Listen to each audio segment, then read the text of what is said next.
Hello, hello, hello. Good morning, good afternoon, good evening, depending on your time zone.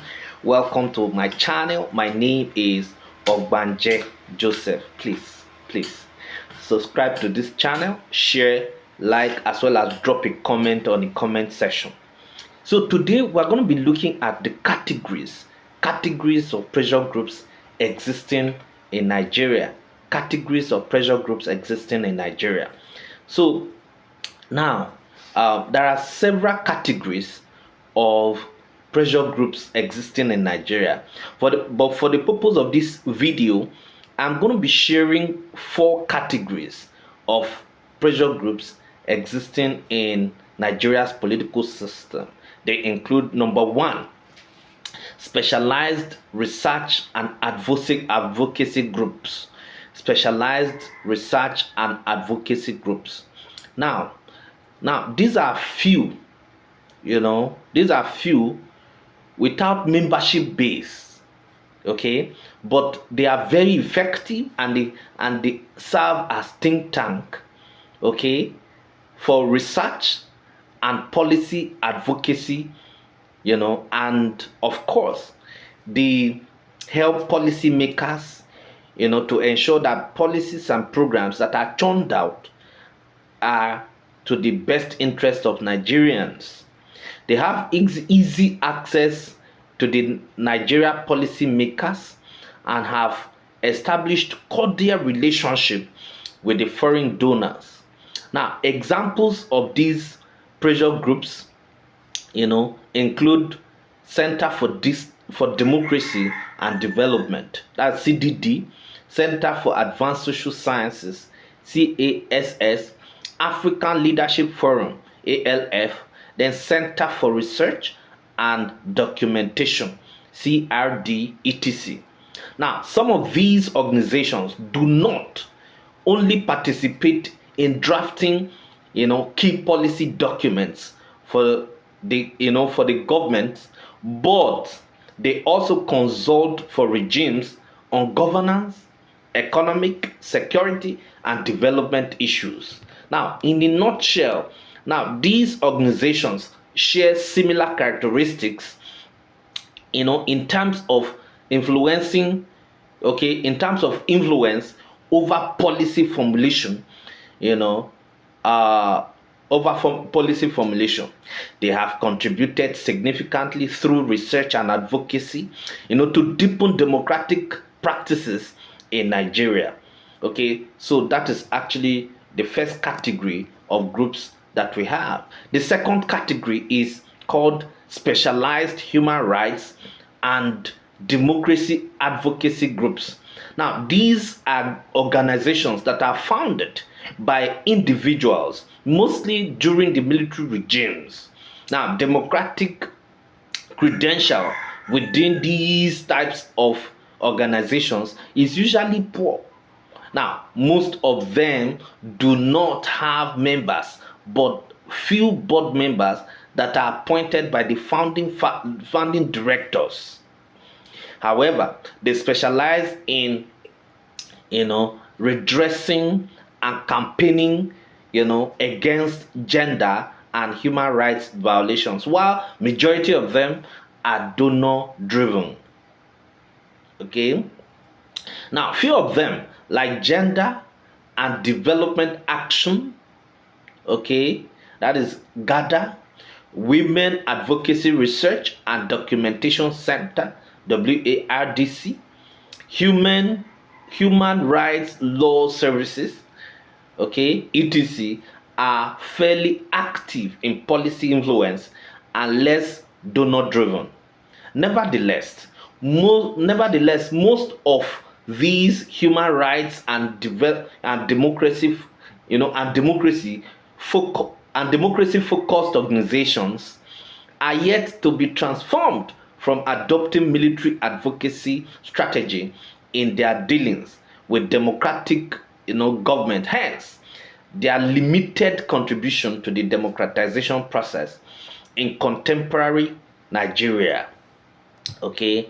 Number three category is networks. Okay.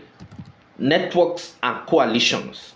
Now, These are coalitions and networks formed by individuals and organizations, NGOs and CBOs, to campaign for specific changes, to the Nigeria policy and legal frameworks, e.g., Citizens Forum for Constitutional Reform, CFCR,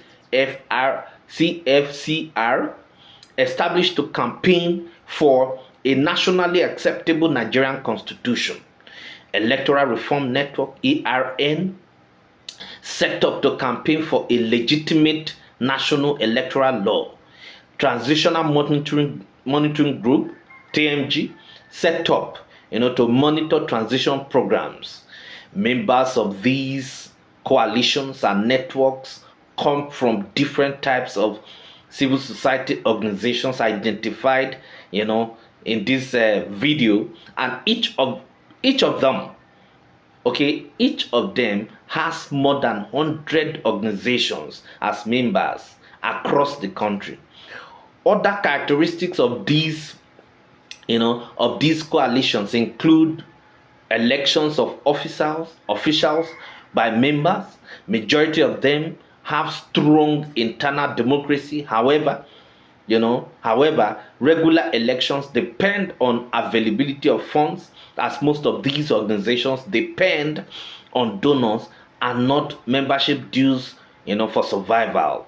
Effective in policy influence, those that are effective in policy influence, that is the TMG, the CFCR, and the ARN, for instance, have produced alternative electoral laws and constitutions for the country, and some of their recommendations are presently finding their ways into the new proposed Nigerian electoral law and constitution being drafted by the Nigerian legislators.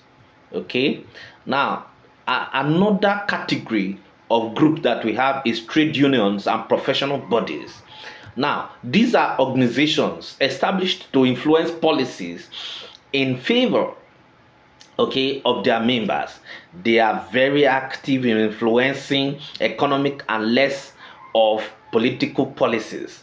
One of the leading and effective members of this group is the Nigerian Labour Congress.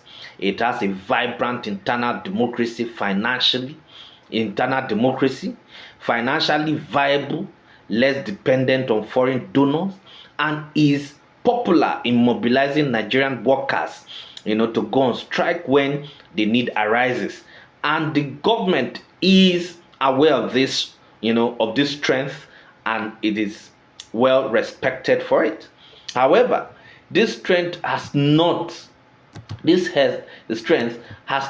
effectively utilized to deepen democratic practices from 1999 to date.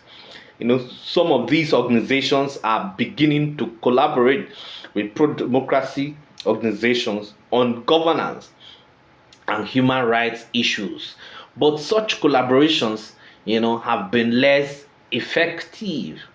Okay, so the last group that we're going to be talking about is community-based organizations, CBOs. Community-based organizations. These are organizations formed by people living in the rural communities. Now, the formation of most of these organizations dates back to 1980s, and they were founded mainly to respond to the economic challenges of structural adjustment programs. Okay, now these organizations are still very active and effective on economic, but ineffective on governance and democratic issues till date.